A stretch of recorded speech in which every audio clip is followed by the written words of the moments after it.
What is up, guys? Welcome to Legacy TCG, back with some Edison. Today we have round 4. Paul is undefeated at the moment and I am X-1, so I am the pair down, or he's the one getting paired down against me, and I'm gonna try to dream crush him. So the night purely so there's gonna be 3 undefeateds. Oh my gosh, look at all those compulses.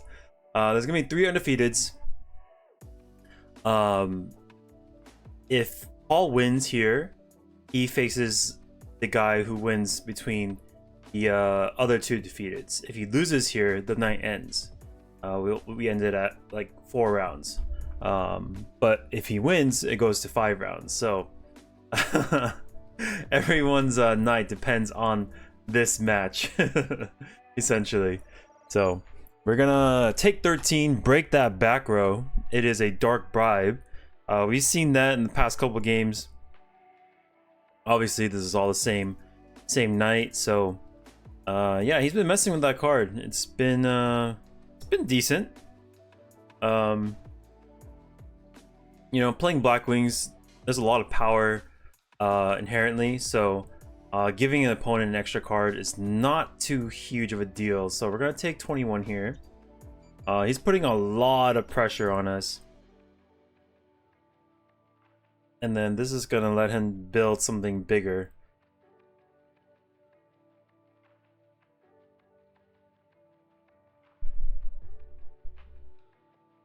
Let's see what he goes. He went 5, so Android or Cataster. He's gonna offer the Android, and this will gain him plus 600 at the end phase. Always gotta remember the magical Android tick. That's something that a lot of players, you know, just forget for some reason. But yeah, those life points will matter. Pot of Avarice is gonna send all 5 monsters in my grave back to the deck. Let's refresh our hand. Get that sweet Pot of Greed. Draw 1, draw 2. Alrighty. This iteration of the Machina deck has Transmigration Prophecy. Maybe we have an opportunity to utilize it. We're gonna run over this Blizzard while we still have a chance before it turns into something bigger and badder.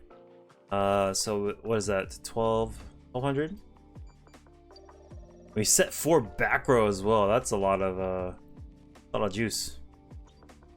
Gain 6. He's back to 8, just like the beginning of the game. Normal summon Sirocco. Do we have an answer? Bottomless.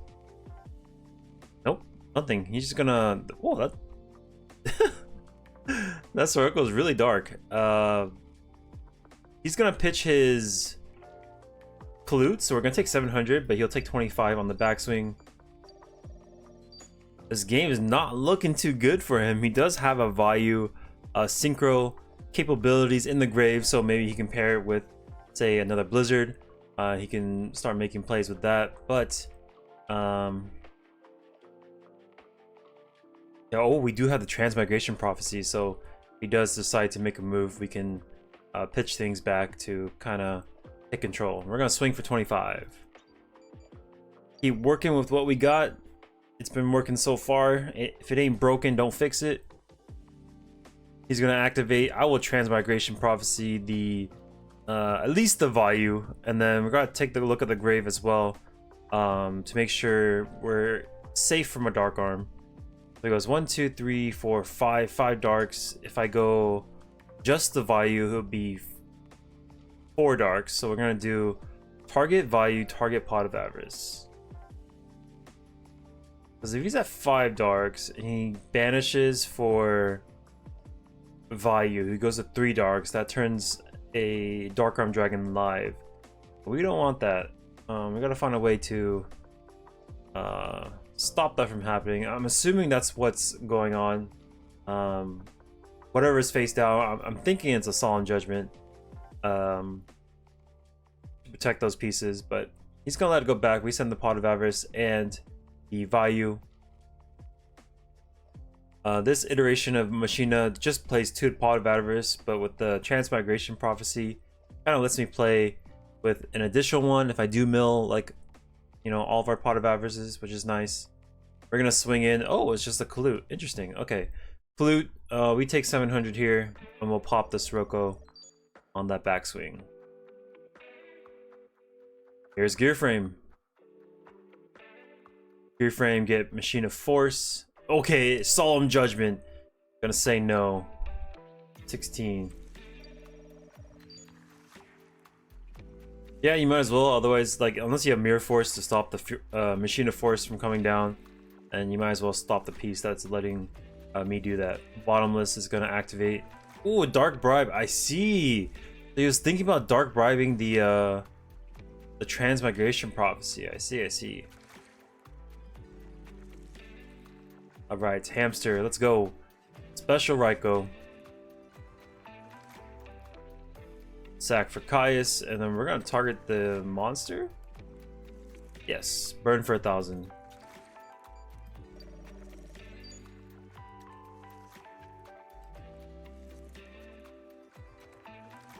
Okay, pop Icarus, and then this should be, yeah, we mill Plague as well, so we'll have enough to synchro to make something really big. Finish off the last remaining 2,000 life points. All right, game 2. Let's see if Paul can reverse 2-0 from his first loss. Really wants to make it to the next round so he can claim store, you know, local champion for the night. Get some good credit. I'm fighting for second or possibly third place. Really depending on the tiebreakers. He's gonna pick apart my hand. Sends back one of the I think it was maybe Gear Frame or Lila. Pretty much a starter. But with this Black Whirlwind and all these monsters, Trap Dust Shoot Knowledge, we're in a bit of a pickle. Does not bode well for me.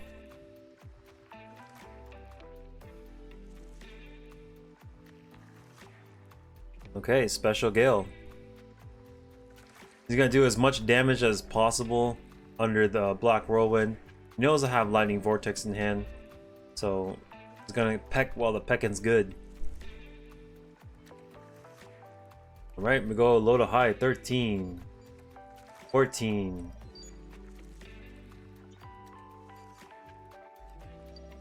and 17. We take everything.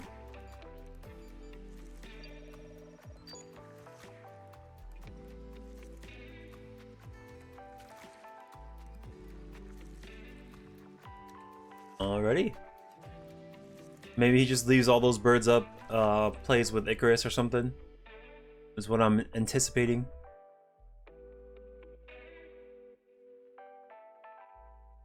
Yeah, we got nothing. We got Chaos Sorcerer, which is a dead draw.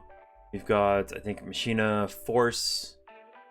Here's the Lightning. No, Solemn Judgment's gonna say nay. We will ditch the Machina Force, get rid of this Gale, this most problematic card on his side of the field. He'll do 12. Alrighty. So we've kind of evened up the life points, but it was only at because Paul activated that Solemn, so we are behind in cards, maybe 2 cards at this point because of that Whirlwind. And with that, he just has complete and utter control of the board. Probably knows what back row I have as well from Dust Shoot. My hand has not changed that much. We're gonna go 6. There's Brio, and then he's gonna pitch back row. It is bottomless. Oh god. The Dark Arm Dragon as well, bro. Yeah, he'll pop and then that'll swing. Yikes, game number 3. This is for all the marbles. It's either we dream kill right here or Paul advances to the next round. Oh, I think someone handed me the camera from the other phone. I think it was Eric. Like, here's your camera. We go Gear Frame, get Machina Force. When you get Machina Force, that kind of says that I have the fortresses already in hand, so I'm probably just gonna try to whittle down your resources to drop the fortresses. We could Could have pitched a fortress, special fortress, and attached with gear frame, but like kind of to avoid dimensional prison and stuff. But it's also playing into Cyber Dragon as well. So Dust Tornado eats this dimensional prison. Oh, we hit the wrong one. He dust shoots my hand. It's gonna take apart the fortress, I'm assuming. Dang, that 50-50.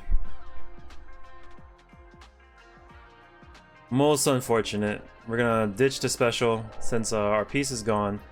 Attack over this Bora for 800. And Brain Control, Book of Moon, Heavy Storm. We're just gonna set book and call it a day. We need that, like, we could like be cute and, you know, pro set heavy, but we also need to make sure that we get rid of like oppressions if we run into it. He's gonna normal summon Blizzard, target Shura. We let him go up more. So if he goes up more, then nah, let's not mess around with it. Sets one. Ooh, are we brave? Do we just swing in under zero knowledge back row? Oh god, okay, that was scary. Brain Control this bird. We're gonna synchro away, turning him into X-Saber Gotems. Huh. Why'd I do that? Oh, it was to make sure he has nothing on board. Okay. That makes sense. I was like, I don't know, that was a little unnecessary, but we do have a 3100 body. We got rid of his Blizzard as well. Yeah, because that Blizzard can turn into something else with that Bora. That's essentially why I decided to do this. We swing in, 3100 goes straight to the face. That battle trap has not moved a muscle, or whatever's face down there. I don't know what it is, but it's letting Paul take a beating. We swing in for another 31. He's at 1000. Heavy Storm hits the bluff no meta cross out. Huh? Why'd I? That was weird. That was like a main phase 2 Heavy Storm. Doesn't really make sense, but we'll attack this. There's Whirlwind into Shura. Oh god, this could save him. This could seal the deal. This could be the piece that puts everything, the puzzle together. We're gonna take 1550, maybe 250 right here. 250 from Shura, 13 from Gale.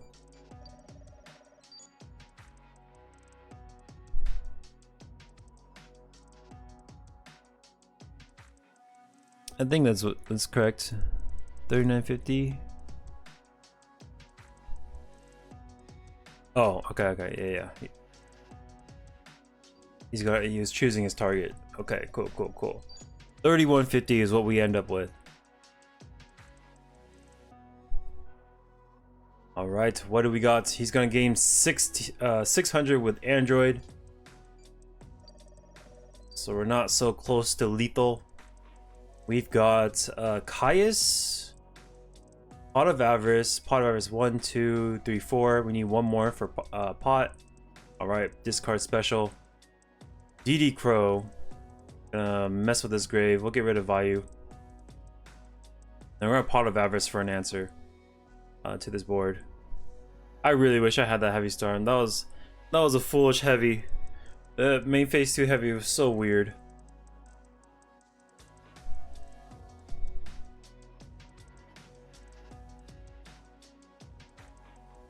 Alright, let's get our Pot of Greed going. Draw 1, draw 2. Attack over this one for 100.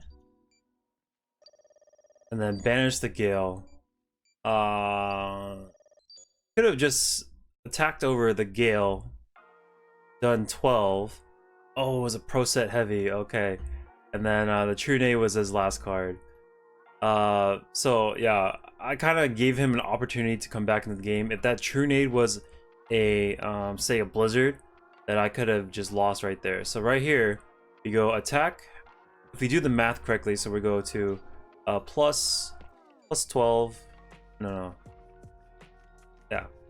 plus wait, plus 1,000, 1,100, right? Plus 1,100. All right, this is the situation. So this is what happens when you play too quickly. Normally you just kind of do, okay, like we'll attack over this. We're gonna burn this for 1,000 with Caius. You know, easy peasy. You know, standard procedure. But you stand there and you look and you're like, okay, we do this way. You think, okay, we attack this, banish with this.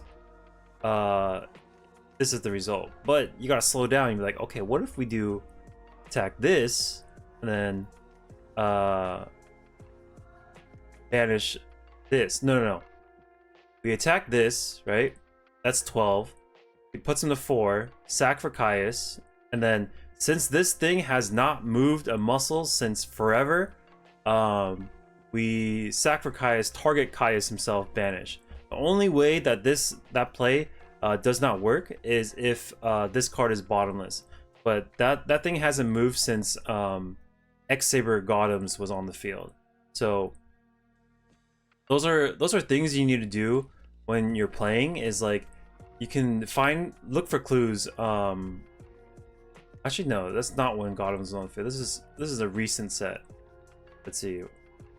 This is after Noble Mana crossout set. So he draws, sets a card, passes, or T sets, I think. Yeah, this is the Heavy Storm.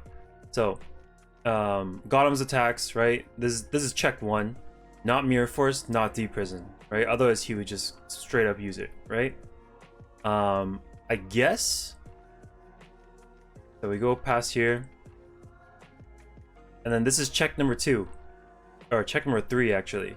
Fortress is on field. If this was bottomless, he would activate it. So that's our next check.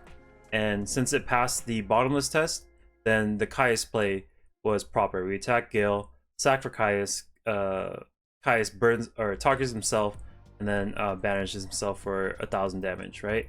That was the way better play. Like play that like assures 100% victory, rather than, you know, doing what I did, which is, you know, attack Android, banish, right? I gave him a chance to come back into the game. This is Giant Trunade, but if he has Blizzard, he goes Blizzard, normal summon, special summon level 4, go into Yugioh, absorb this Caius. Like, so many bad things could have happened because I chose to do the way I did. So my advice is just to slow down a little bit, and then properly, you know, assess the situation, make sure all the outs, not all of them, but like, you know, the plausible ones, the ones that make sense, are kind of like, I guess, thought through, I guess, you know. Yeah, because I tend to play really fast, and a lot of times it ends up killing me more than helping me, because I don't know, I like playing fast, but my biggest weakness is just to, you know, slow down, you know, think a little bit, and then maybe I won't put myself in this situation as often. Anyways, yeah, that was fun. If you guys like the videos, make sure to hit that subscribe button, and then I will catch you on the next one. Peace.